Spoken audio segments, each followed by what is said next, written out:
आप देख रहे हैं डेवलप मालेगांव न्यूज़ चैनल। चले आइए डालते हैं आज की कुछ खास खबरों पर नज़र।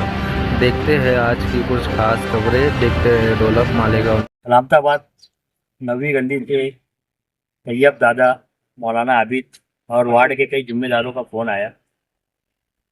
नवी गली के बाजू में एक 65 साल बुजुर्ग ने फांसी ले ली और जिनका नाम है शेख अलाउद्दीन शेख अब्दुल्ला।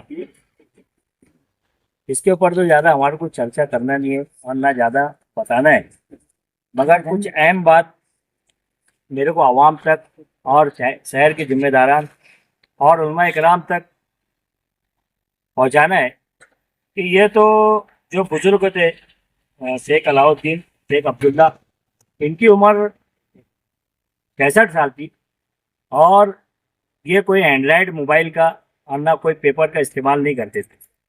मैं ये बात इसलिए बोल रहा हूँ कि बहुत से लोगों के माइंड में ये बन चुका है कि यहाँ से कुछ सोशल वर्कर आते हैं, बाइट देते हैं और इसका प्रचार करते हैं। अब मेरे को बताओ कि ये 66 साल नामी शेख अलाउद्दीन बुजुर्ग, ये कोई एंड्रॉयड मोबाइल का इस्तेमाल आज तक करे नहीं, ना छोटा मोबाइल था इनके पास, इनके घर वालों से ऐसी मालूमात नहीं। मगर कहीं ना कहीं हमारे शहर के जिम्मेदार अपनी जिम्मेदारियों से पीछे हट गए। आज रमज़ान की ईद से लेकर अभी तक 40 लोगों ने फांसी ले चुके और शहर के अंदर अब देखने में आ गई एक बात कि कोई आपसी अगर मामला रहते हैं किसी के, तो वहाँ पर लोग जाते हैं उनकी तसल्ली के लिए, उनको समझाते हैं। यहाँ तक पुलिस स्टेशन, कोर्ट कचहरी, मैं कोई सियासी विद्वान का नाम नहीं लेना चाहता हूँ। मेरे दिल की जो भड़ास थी आज मैं आपको बता देता हूँ। तो बहुत बेदारी से, बहुत जिम्मेदारी से शहर के हमारे जिम्मेदारान को, उलमा इकराम को, मस्जिदों के इमाम लोग को और मस्जिदों के जिम्मेदारान लोग को बहुत बेदारी से आगे आना पड़ेगा।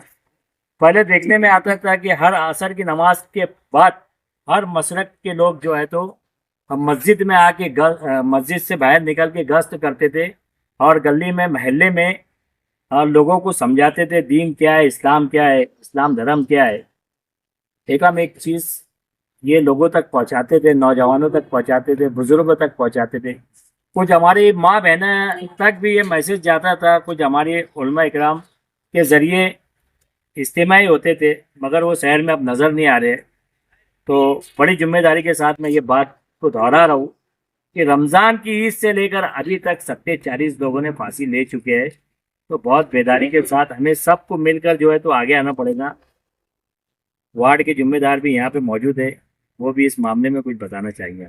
मेरे लड़के का फ़ोन आया कि उन्हें अब्बा अलाउद्दीन दादा ने फांसी ले ली है। तो वैसे ही मैं गली में पहुंचा तो वो वहाँ गर्दी थी। फिर मैंने खालिद भाई को फ़ोन किया और जिम्मेदारों को फ़ोन किया कि यार देखो ऐसी ऐसी बात है, आप लोग जल्दी आओ। तो कहने का मतलब ये है कि हमारा शहर मस्जिद और मीनारों का शहर है और हमारे इस मस्जिद मीनारों के शहर में इस तरह के वाक़यात होते हैं तो ये हमारे शहर के बड़े जिम्मेदारों के लिए बड़ी शर्म की बात है कि यार ईद पास से 2 महीने के टाइम में 40 लोगों ने फांसी लेने लगे, जिसमें 14 साल का बच्चा भी है, लेडी जो मतलब जवान भी है और बुजुर्ग हजरात भी है, 2-3 इसमें बुजुर्ग हजरात भी है। तो इस तरह के वाकयात हो रहे तो हमारे शहर के जिम्मेदार पता नहीं किस उसमें है। पहले इस्लाम आसरा होते थे, इस्लाम आसरा में ये सब बात बताई जाती थी, वो इस्लाम आसरा वाले भी कहाँ चले गए पता नहीं। इस तरह के वाकयात हो रहे हैं, हमारे शहर के लिए बड़ी शर्म की बात है, हमें बहुत अफसोस होता है। अब ये तो हमारी इस गली का ये दूसरा वाकया हो गया, हमारे लिए भी बड़ी शर्म की बात है कि हमारी वार्ड में ये दूसरा वाकया हो गया।